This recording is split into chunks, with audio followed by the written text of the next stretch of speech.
Bismillahirrahmanirrahim. Assalamualaikum warahmatullahi wabarakatuh. Waalaikumsalam.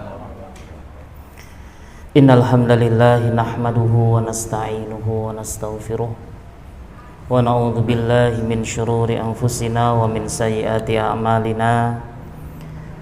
May yahdihillahu fala mudhillalah wa may yudlil fala hadiyalah. Asyhadu an la ilaha illallah wahdahu la syarikalah wa asyhadu anna Muhammadan abduhu wa rasuluhu la nabiyya wa la rasula ba'dah. Rabbi syrah li sadri wa yassir li amri wahlul 'uqdatam min lisani yafqahu qawli, amma ba'd. Qala Allah ta'ala fil Qur'anil Karim, a'udzu billahi minasyaitonir rajim. Ya ayyuhalladzina amanu taqullaha haqqa tuqatih wa la tamutunna illa wa antum muslimun. Fa inna asdaqal hadithi kitabullah wa khairal hadyi hadyu Muhammadin sallallahu alaihi wasallam wa syarrul umuri muhdatsatuha fa inna kulla muhdatsatin bid'ah wa kulla bid'atin dhalalah wa kulla dhalalatin finnar. Yang kami hormati Bapak, Ibu, saudara-saudaraku, keluarga besar BMA Kendal, yang mudah-mudahan Allah senantiasa merahmati kita semuanya. Syukur alhamdulillah kesempatan yang berbahagia ini atas izin dari Allah Subhanahu wa taala, atas karunia dari Allah, atas segala kenikmatan yang Allah berikan kepada kita semuanya. Allah mengizinkan kita untuk bisa bermuajahah, bisa bermajelis, bisa bertemu dalam rangka untuk thalabul ilmi, untuk menambah keakraban, silaturahim, dan juga untuk menambah ilmu-ilmu, khususnya ilmu untuk kehidupan kita yang lebih kekal, yaitu kehidupan di akhirat.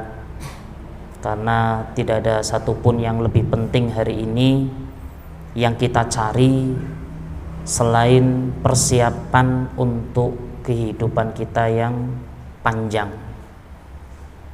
Sedangkan kehidupan kita di dunia ini hanya sementara, hanya sebentar, tidak lebih. Kalau bahasa hitung-hitungan kasar kita itu, dalam beberapa riwayat dikatakan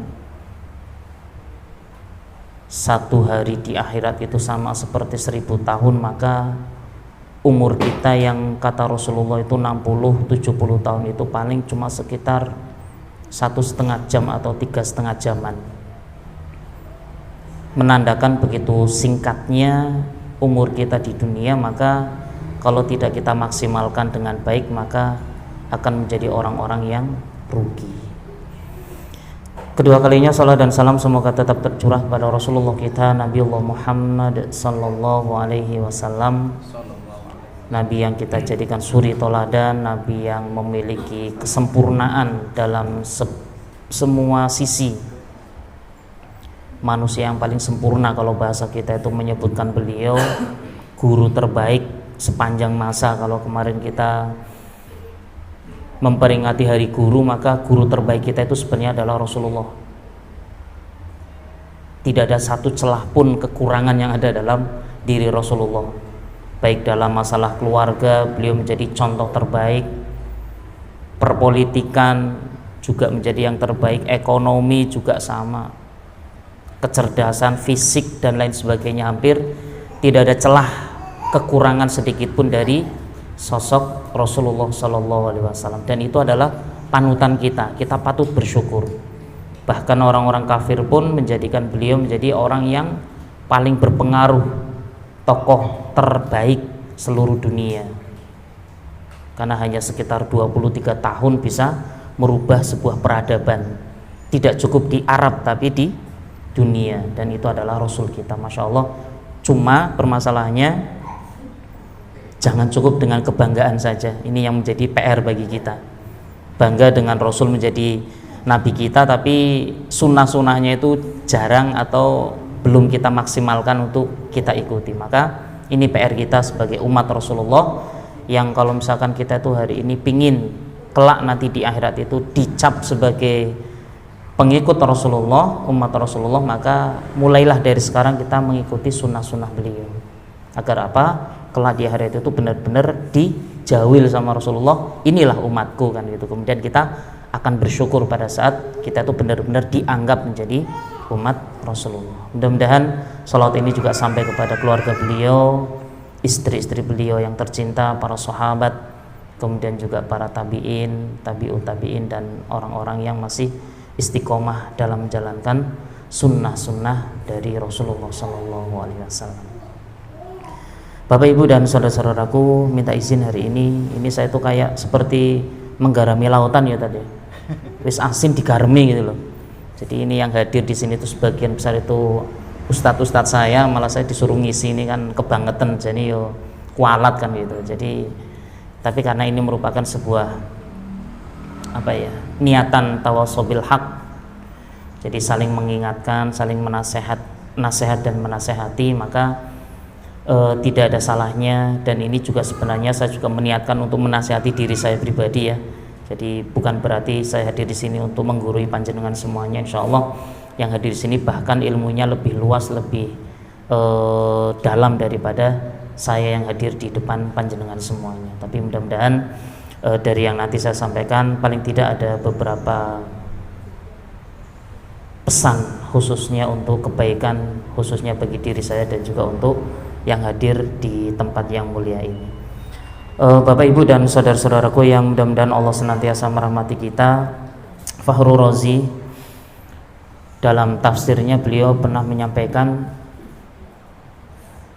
para salaf dahulu itu pernah mengatakan bahwa saya itu belajar surat Al-Asr itu dari penjual es batu. Jadi orang-orang salaf dulu, para ulama dulu itu mempelajari surat Al-Asr, wal asri innal insana lafi khusr. Demi masa sesungguhnya manusia itu dalam kondisi rugi. Ternyata mereka banyak mengambil ibroh, pelajaran, belajar dari penjual es batu. Apa maksudnya? Bahwa ternyata kata beliau, penjual es batu ini setiap hari itu menjual esnya, dan penjualan es batu ini laku atau tidak itu pasti habis, mencair. Ada yang beli juga alhamdulillah berarti terjual, nggak terjual lama-lama juga mencair, habis. Dan itu beliau kembalikan kepada umur kan itu ternyata. Maka umur itu juga sama seperti es batu. Dan ternyata tidak cukup Fakhrul Razi sebagai ulama tafsir ya. Imam Ibnul Jauzi juga sama, memperumpamakan umur ini juga dengan penjual es batu.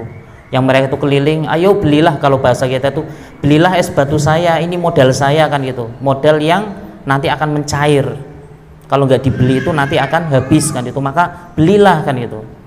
Sama seperti orang itu woro-woro untuk membeli es batunya kan gitu. Dan ibroh yang bisa kita ambil itu adalah apa? Bahwa es batu itu sama seperti umur kita, digunakan untuk ketaatan itu juga habis, digunakan untuk maksiat itu juga akan habis. Dibiarkan begitu saja, umur itu juga akan habis. Dan ini perumpamaan yang ternyata Masya Allah baru saya dapatkan di edisi Risalah Hati ya, yang Masya Allah setelah saya baca itu Masya Allah ternyata benar juga. Hari ini kita itu menghabiskan waktu umur kita itu dengan apa? Dan kalau misalkan Bapak Ibu, saudara-saudaraku semuanya hari ini merasakan betul, waktu-waktu saat ini tuh begitu cepat. Kemarin kita baru Ramadan, 3 bulan 4 bulan lagi kita ketemu Ramadan lagi. Kemarin kita baru masuk ke 2022, sekarang besok 2023. Sesuai dengan prediksi Rasulullah, sebagai tanda semakin dekatnya hari kiamat itu adalah waktu itu akan berjalan semakin cepat. Setahun nanti akan terasa seperti sebulan. Sebulan nanti akan terasa seperti sepekan. Sepekan sama seperti sehari. Dan ini sudah mulai kita rasakan. Begitu cepat sekali. Kemarin baru Jumat, kemarin baru Ahad, hari ini sudah Ahad lagi. Nanti besok aktivitas Senin, kembali lagi ke Ahad lagi. Cepat sekali. Dan ini akan menggilas terus. Makanya nasihat umur ini Masya Allah menjadi sebuah nasihat yang dalam bagi kita sebenarnya. Kalau hari ini benar-benar kita itu tidak memperhatikan, sebagaimana Ibnu Mas'ud menyampaikan, kesedihan yang beliau rasakan itu apa? Adalah pada saat hari demi hari beliau lalui, akan tetapi amal tidak bertambah. Itu yang beliau sedih dari sahabat Ibnu Mas'ud.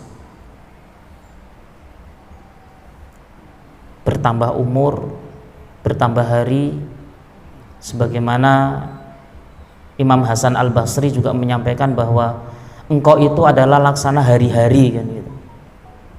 Satu hari berlalu, maka disitulah Allah mengambil jatah umurmu. Maka ini menjadi sebuah motivasi sebenarnya bagi kita bahwa Masya Allah pada saat Allah itu memberikan di akhir zaman ya, kata Rasulullah, umur umatku sitin ya, 60 sampai sab'in 70, dan jarang sekali yang lebih dari 70, sudah mulai sangat sedikit kata Rasulullah. Maka sebenarnya ini menjadi ibrah bagi kita bahwa umur yang begitu singkat, hanya 60 tahun, itu pun kalau mentok ya, sedangkan kita juga nggak tahu umur kita itu apakah hari ini 40 tahun, 45, atau mungkin ada yang 50, atau mungkin ada yang 30, itu pun belum tentu sampai ke 60 kan gitu. Makanya dari umur inilah mengawali kita itu untuk berpikir cerdas.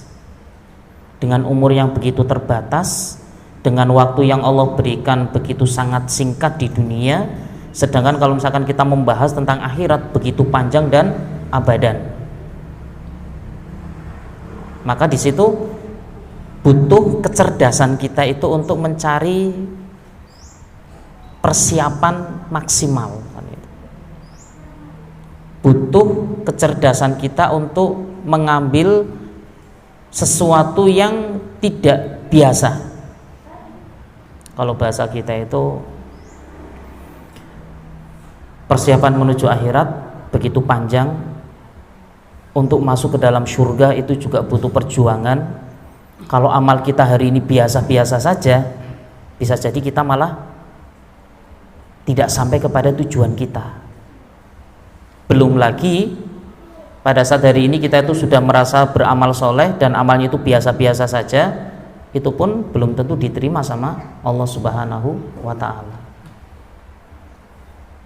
Makanya sampai kemarin itu sempat ada orang Kristen itu menyampaikan, bahasanya membodohkan kita. Bodohnya umat Islam itu sudah tahu katanya agamanya itu paling benar itu adalah Islam, tapi mereka belum tentu masuk surga kan gitu. Sedangkan kita, mereka mengatakan Katolik, kita sudah yakin kalau kita mati masuk surganya Allah kan gitu. Sedangkan Muslim, mereka mati itu masih antara surga dan neraka. Kan lucu kan gitu. Katanya agama paling benar kan gitu, tapi masih bingung antara masuk surga dan neraka, mereka belum tahu. Dan ini nonjok banget kan gitu, kalau bahasa kita itu menghantam kita. Oh benar juga, berarti dalam artian bukan berarti kita mengikuti mereka, tapi bagaimana kita mencoba untuk mempersiapkan diri kita itu agar selamat sampai sesuai dengan tujuan kita.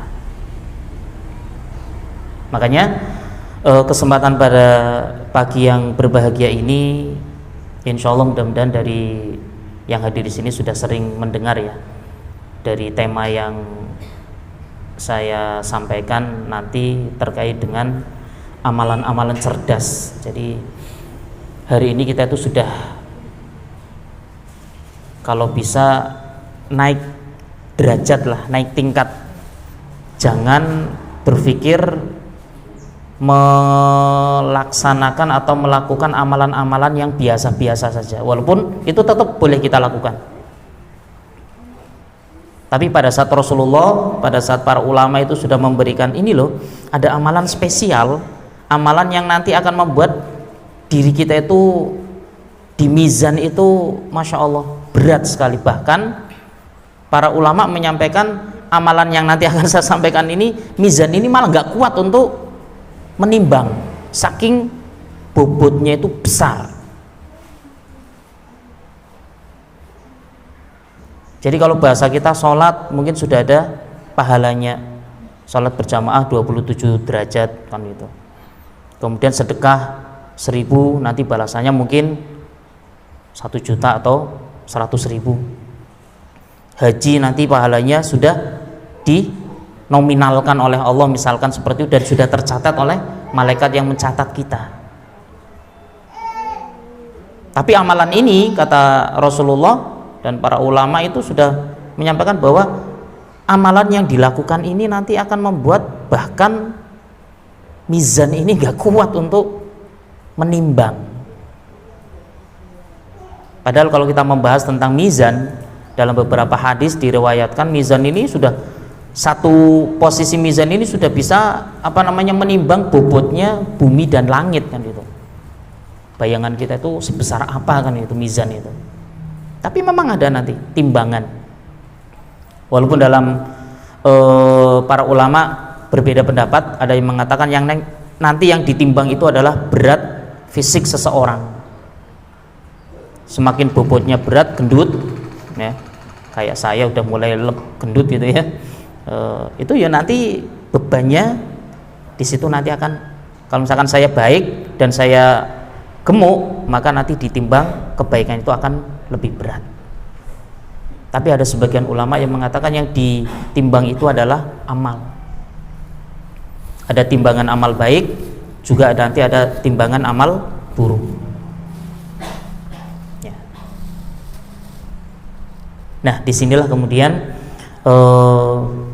Rasulullah dalam salah satu hadisnya beliau pernah menyampaikan kepada kita ya, terkait dengan pada saat suasana di akhirat, pada saat persiapan untuk penimbangan, maka di situ muncul penyeru, yaitu para malaikat yang bertanya kepada manusia pada saat itu. Dikatakan pada hari kebangkitan ada penyeru yang memanggil, mana orang-orang yang posisinya itu mendapatkan pahala langsung dari Allah, bukan melalui catatan malaikat. Jadi ada amal yang Allah itu langsung mencatat pahalanya, tidak melalui malaikat. Dan malaikat di situ berseru, siapa di antara kalian yang mendapatkan pahala langsung dari Allah? Maka ternyata bukan orang yang ahli sholat yang tunjuk tangan, bukan orang yang haji berkali-kali, bukan orang yang ahli sedekah, bukan orang yang melakukan amalan-amalan umum. Ternyata ada 3 orang yang tiba-tiba kemudian menyampaikan saya. Dan siapakah mereka? Yang pertama adalah orang-orang yang bersabar, as-sabirun, ngacung. Saya, wahai malaikat. Kemudian yang kedua, as-shaimun, orang yang berpuasa, saya. Kemudian yang ketiga, al-afu minan nas, orang yang senantiasa memaafkan manusia. Dan ternyata 3 orang inilah yang pahalanya itu bukan lewat malaikat, tapi Allah yang langsung memberi, Allah yang langsung membalas. Dan 3 orang inilah yang nanti akan kita bahas.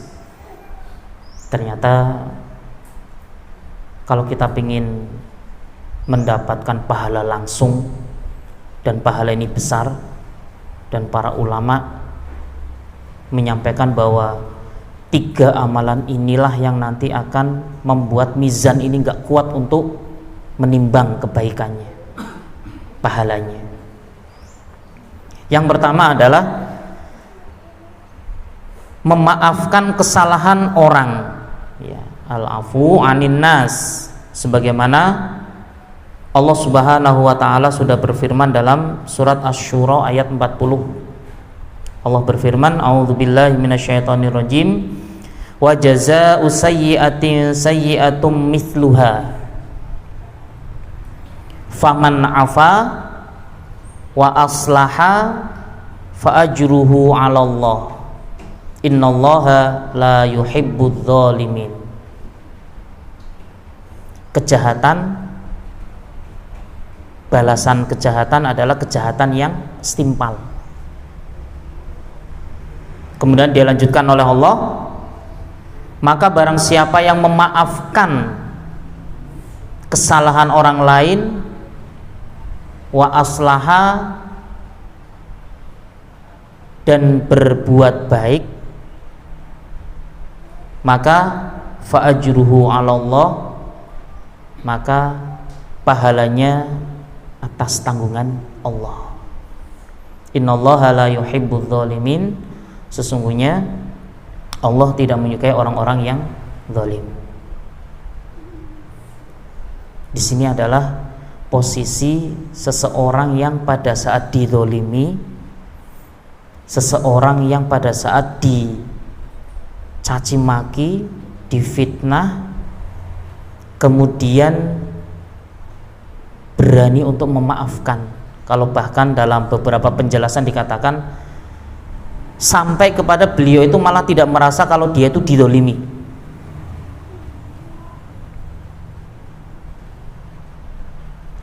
Dan ini sesuatu yang sangat berat. Saya sudah merasakan betul. Merasakan dizalimi, untuk memaafkan awal itu beratnya luar biasa. Lo nggak salah apa-apa, di fitnah, dikatakan A, B, C, D dan seterusnya negatif, luar biasa. Nggak salah sama sekali kan itu. Tiba-tiba ada informasi negatif seperti itu dan seterusnya. Siapa yang nggak sakit kan gitu? Siapa yang merasa bahwa wah ini piye kan gitu? Nggak ada kesalahan, nggak ada apapun, kenapa kok tiba-tiba saya difitnah dan seterusnya, didolimi seterusnya kan gitu. Dan dolim ini sekali lagi bisa secara verbal, ya, bisa secara fisik atau secara lisan. Bisa dipukul, bisa ditusuk, bisa diapakan secara fisik atau mungkin secara verbal, secara lisan, difitnah, dicaci maki, kemudian diadu domba dan seterusnya. Dan posisi pada saat kita itu bisa memaafkan orang-orang yang menzalimi kita, maka disitulah kemudian pahala langsung dari Allah, langsung diambil alih oleh Allah. Allah yang nanti akan membalas pahalanya, bukan lewat malaikat. Dan orang yang zalim ini, termasuk kita yang pada saat dizalimi, itu pun nanti terbagi menjadi 3 golongan. Satu, ada golongan yang mereka itu pada saat dizalimi itu langsung bisa membalas, bahkan balasannya itu lebih besar daripada yang dizalimi. Misalkan saya dipukul pakai pukulan sekali, kemudian saya marah, kemudian saya mukul 2 kali. Nah ini berarti saya dizalimi, saya membalas tapi dengan kelebihan. Saya dizalimi sekali pukulan tapi saya membalas 2 kali, maka ini menjadi kedzaliman baru. Yang awalnya mereka yang menzalimi kita, sekarang kita yang menzalimi mereka. Kenapa? Karena ada tambahan kita menzalimi, memukul. Dan ini golongan yang nanti akan berkaitan dengan posisi ada tambahan atau kedzaliman baru dari posisi kita yang seharusnya itu bisa mendapatkan meraih pahala, tapi malah mendapatkan hukuman dosa. Sedangkan golongan yang kedua adalah golongan yang kata Allah di sini, orang yang melakukan kedzaliman kemudian dibalas yang setimpal. Saya didolimi A, maka saya balas dengan A, selesai. Berarti ini sudah impas. Boleh? Boleh. Dalam Islam itu boleh membalas kedoliman, tapi sekali lagi syaratnya harus jangan lebih daripada yang kita dapatkan. Impas, nggak boleh lebih sedikit pun. Kurang boleh, tapi kalau lebih nggak boleh. Dan golongan ketiga inilah yang disampaikan oleh Allah di sini.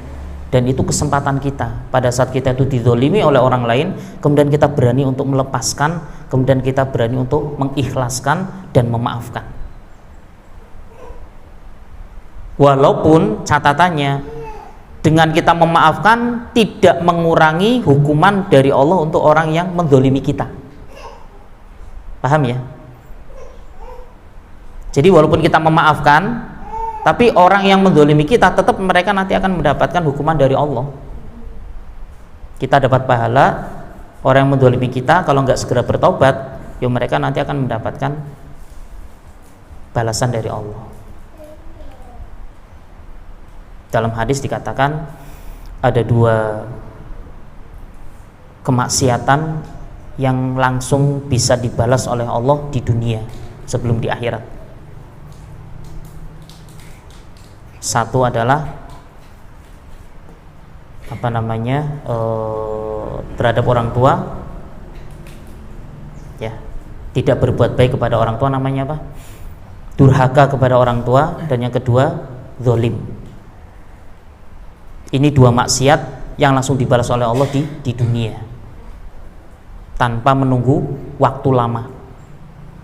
Makanya hari ini mohon maaf, misalkan ada kondisi kita atau keluarga kita atau tetangga kita yang memiliki kehidupan kurang harmonis, banyak masalah, baik masalah finansial, masalah kesehatan dan sebagainya. Para ulama simpel, dicek hubungannya dengan orang tua. Kebanyakan orang-orang yang bermasalah di dunia ini itu mesti ada masalah dengan orang tua, dan itu balasan langsung kontan yang Allah berikan kepada orang-orang yang durhaka kepada orang tua.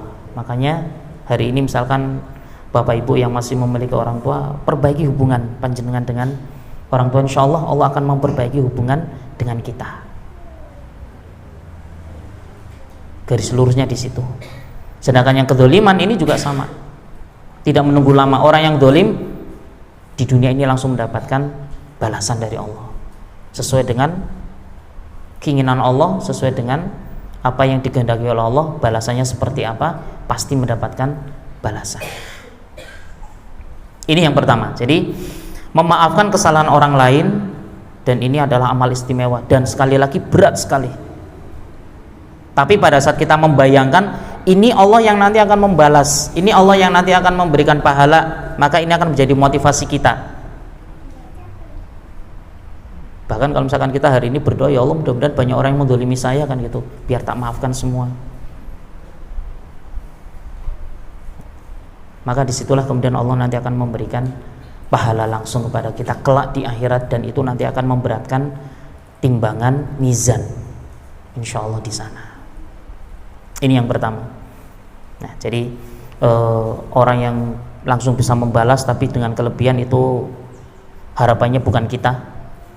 Mentok seandainya kita harus membalas kedzaliman orang lain yang diberikan kepada kita, seandainya kita harus membalas, jangan sampai lebih dari apa yang mereka berikan kepada kita, kedzaliman itu, maka kita balas dengan yang setimpal. Tapi pilihan yang terbaik itu adalah mudah-mudahan kita sudah mulai bisa untuk memaafkan. Dan ini butuh latihan. Yang paling kecil misalkan dizalimi sama tetangga, bismillah tak maaf ke. Dan maaf itu tidak cukup di lisan. Jadi orang yang dizalimi kemudian memaafkan itu adalah sikap dan tindak tanduknya kepada orang yang menzalimi itu akan sama, gak ada perubahan. Awalnya baik, ya dia akan tetap baik. Jadi inilah yang patut kita latih ya, untuk bisa memaafkan orang-orang yang menzalimi kita. Kan apa, pahalanya besar banget ya. Ya saya juga merasakan bersyukur ya, beberapa orang yang secara fisik itu mendolimi saya, secara verbal mendolimi saya, hari ini sudah mulai tak loskan. Masya Allah, rasanya tenang betul. Hari ini ketemu dengan orangnya, udah saya enggak, dia canggung tapi saya sudah biasa. Kenapa? Sudah los. Saya sudah ikhlaskan, ya Allah, tak serahkan sama Engkau ya Allah. Mudah-mudahan dia ya dapat hidayah, dapat taubat, kemudian bisa memperbaiki perbuatannya. Yang pasti saya sudah memaafkan. Dan ini sesuatu yang harus kita latih, sehingga mudah-mudahan hari ini misalkan panjenengan terasa didolimi oleh seseorang, mulai untuk memaafkan. Pak, tapi sangat sakit banget Pak. Iya, namanya didolimi itu mesti hatinya sakit kan itu. Bahkan kalau misalkan sampai kepada keluarga difitnah, sampai terjadi sesuatu yang mungkin sangat membahayakan, tapi kalau misalkan kita mampu untuk memaafkan, bismillah.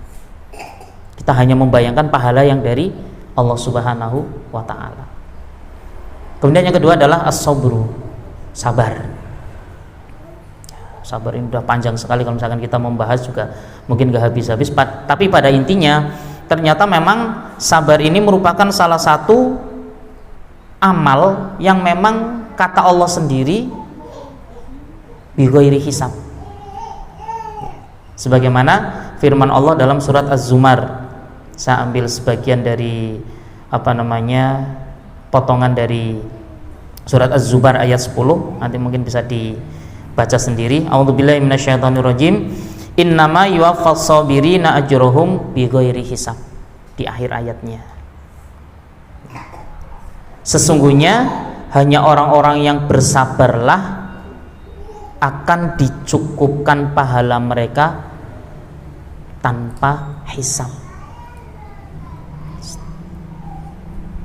Jadi ini merupakan sebuah janji yang Allah berikan sendiri ya kepada kita, orang-orang yang bersabar, maka pahalanya itu tanpa hitungan gitu loh. Jadi Allah yang nanti akan memberikan langsung kepada orang-orang yang bersabar. Kalau pembahasan sabar, ya paling tidaklah mengingatkan saya juga untuk memahami tentang bagaimana itu sabar. Sabar itu kan ada 3, sabar dalam taat kepada Allah, sabar dalam meninggalkan maksiat, kemudian sabar dalam menjalani musibah. Ini 3 macam sabar. Dan jangan berpikir bahwa sabar dalam menghindari atau sabar dalam musibah itu merupakan sabar yang paling tinggi. Ternyata itu adalah sabar yang paling rendah. Contoh yang paling mudah lah, mohon maaf, hari ini kita itu berduka terhadap saudara kita yang di Cianjur. Saudara kita yang berada di Cianjur itu mereka mendapatkan musibah dari Allah, maka pada saat mereka bersabar mereka mendapatkan pahala besar. Tapi posisi sabar dalam musibah itu adalah posisi sabar yang paling rendah. Kenapa? Karena memang nggak ada pilihan. Rumah hancur, kalau nggak sabar ngapain? Mau marah sama siapa? Anak meninggal misalkan, kena reruntuhan rumah, kalau nggak bersabar, emang anaknya bisa hidup lagi? Pilihannya cuma satu, bersabar pada saat kita itu mendapatkan musibah. Sama misalkan hari ini kita mendapatkan musibah apa sih? Kekurangan harta, atau mungkin kekurangan atau kematian dari keluarga kita, anggota keluarga kita. Apa yang harus kita lakukan? Sabar. Bismillah, ikhlaskan, innalillahi wa inna ilaihi rajiun. Selesai. Karena itu pilihan satu-satunya kalau kita itu mendapatkan musibah. Tapi beda pada saat kita itu sabar dalam ketaatan kepada Allah. Nanti akan banyak macamnya. Salah satunya itu adalah sabar dalam mencari ilmu. Itu pun butuh kesabaran.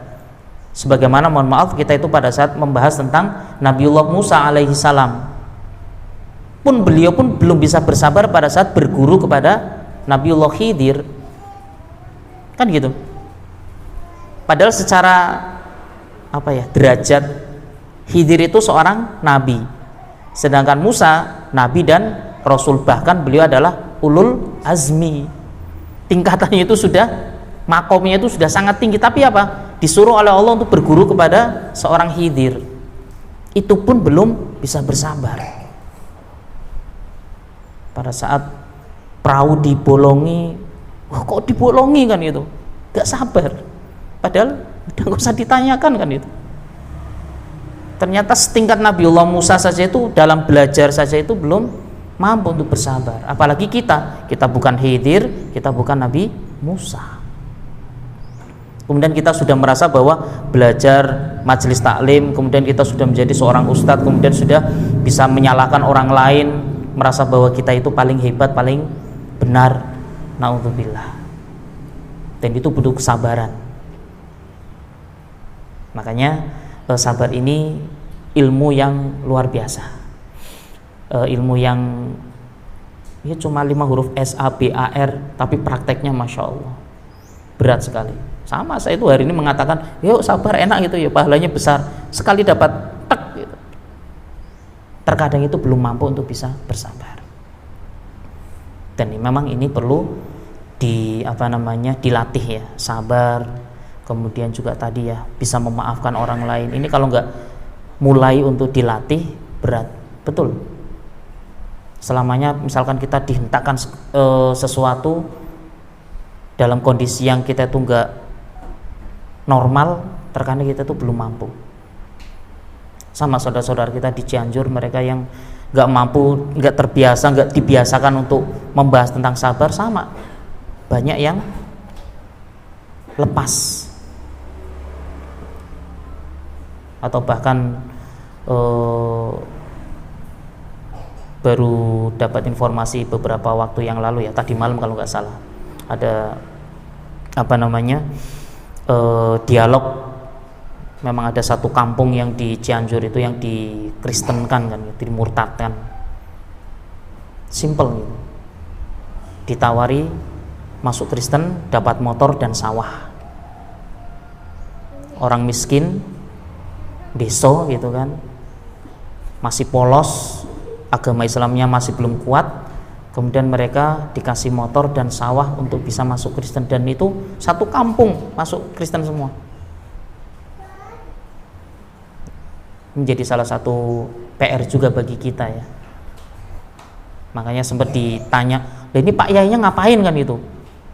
Terjadi seperti itu, diam nggak ngapa-ngapain. Itu pas dialog itu sampai ya Allah, ustadz-ustadz di situ sampai ya mungkin ilmunya memang belum sedalam kita, misalkan hari ini merasakan bahwa ya gemes kan gitu, tapi ya itu keadaan mereka masih lemah gitu. Makanya kan sabar dalam mencari ilmu itu Masya Allah gak akan pernah berhenti kita itu belajar untuk mencari ilmu, khususnya ilmu agama ini. Bahkan umur kita pun tidak akan pernah sampai selesai kita itu bisa sempurna mempelajari agama ini. Bapak Ibu dan saudara-saudaraku yang mudah-mudahan Allah senantiasa merahmati kita. Satu lagi ya, insya Allah beberapa menit lagi selesai. Kemudian yang ketiga itu adalah as-shaimun, orang-orang yang berpuasa ya, sebagaimana hadis qudsi ya, yang seringkali kita dengar dalam Ramadan biasanya, kullu amali ibnu adam lahu illa shaum. Kata Allah, fa innahu li wa ana ajzibih. Semua amal Bani Adam itu untuk mereka, kecuali saum, kecuali puasa. Kata Allah, sesungguhnya puasa itu untukku, kata Allah, dan aku yang akan ajzibih, akan membalasnya, akan memberi pahala langsung kepada orang yang berpuasa. Walaupun sebagian ulama mentafsirkan bahwa amal yang ketiga ini, amal puasa ini adalah lebih condong kepada amal puasa Ramadan. Jadi orang-orang yang berpuasa Ramadan dengan iman dan wahtisaban ya, maka benar-benar pahalanya itu langsung dipahalai oleh Allah. Walaupun secara eksplisit saum ini adalah saum secara umum, baik sunnah maupun yang wajib. Karena memang ibadah puasa ini adalah ibadah spesial, berbeda dengan ibadah yang lain. Sholat itu secara fisik harus kelihatan. Nggak mungkin kita itu melaksanakan sholat kemudian ngumpet-ngumpet. Ya bisa, tapi kan posisinya tetap angel kan gitu. Apalagi seorang laki-laki harus berjamaah, harus ngumpet-ngumpet di rumah, kan berarti malah nggak jamaah. Haji juga sama, harus menuju ke Mekah. Nggak mungkin kita itu haji ngumpet kan gitu. Mau buat Ka'bah di rumah kan nggak mungkin, malah jadi aliran sesat kan gitu. Atau sedekah itu juga sama, secara fisik ya memang kita memberikan walaupun itu mungkin bisa sembunyi-sembunyi.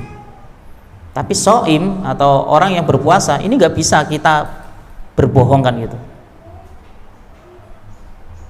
Hari ini misalkan saya puasa kemudian ditanya kamu puasa, saya mengatakan enggak, bisa jadi dipercaya. Atau misalkan saya nggak puasa tapi saya mengatakan puasa, pun orang itu pasti bisa jadi percaya.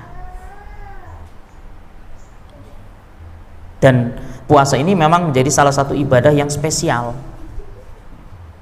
Bahasa spesial ini adalah butuh kejujuran dari seorang hamba.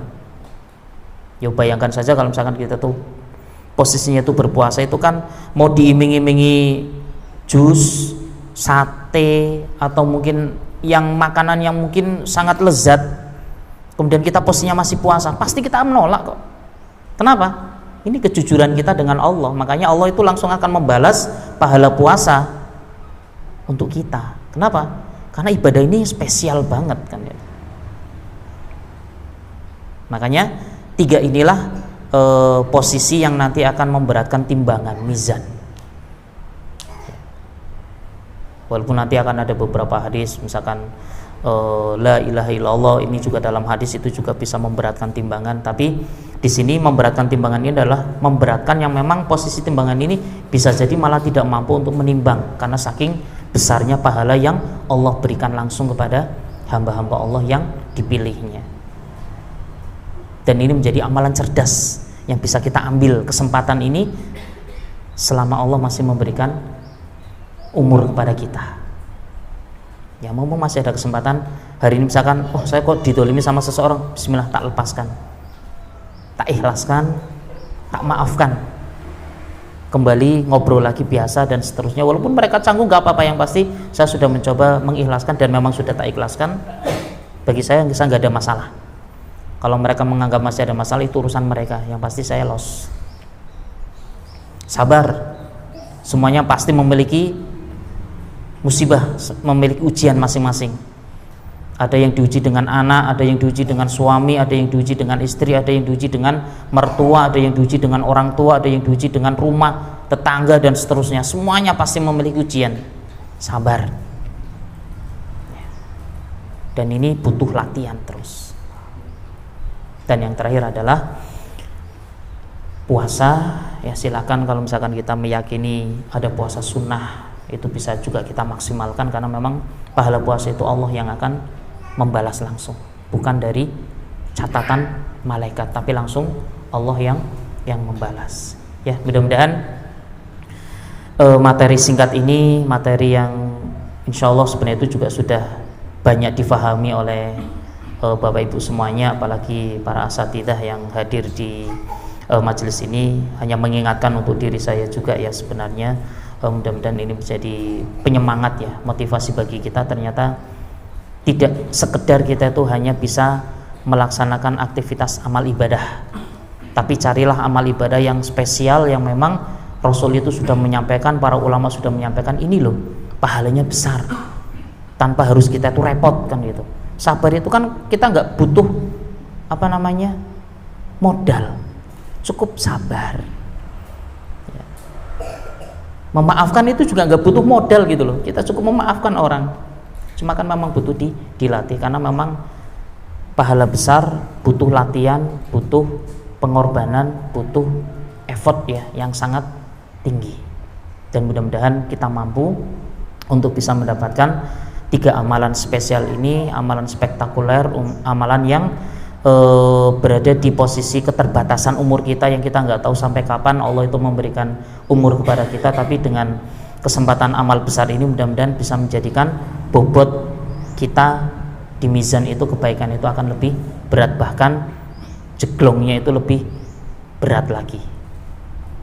Dan sekali lagi kita juga nggak tahu amalan-amalan yang lain yang sudah kita lakukan hari ini pun belum tentu diterima sama Allah. Makanya amal yang lain tetap kita jalankan, amal spesial kita maksimalkan, dan amalan-amalan baik yang lainnya juga kita maksimalkan. Karena hari ini sekali lagi ya kita bergantung kepada amal soleh kita. Walaupun sekali lagi masuknya kita ke dalam surga itu bukan karena amal, tapi karena rahmat dari Allah Subhanahu wa ta'ala, sebagaimana Rasulullah juga sama. Begitu juga aku, kata Rasulullah, saya masuk surga itu karena rahmat dari Allah Subhanahu wa ta'ala. Dari saya cukup, mungkin kurang lebihnya mohon maaf, beberapa ucapan dan lisan yang mungkin kurang pas di hati Bapak Ibu semuanya. Pada intinya mudah-mudahan ini menjadi salah satu nasihat khususnya bagi saya pribadi untuk bisa memaksimalkan umur ini dengan kebaikan dan amal soleh, dan mudah-mudahan juga bisa bermanfaat bagi Bapak Ibu semuanya. Dari saya cukup. Walafu minkum ihdinas siratal mustaqim. Assalamualaikum warahmatullahi wabarakatuh.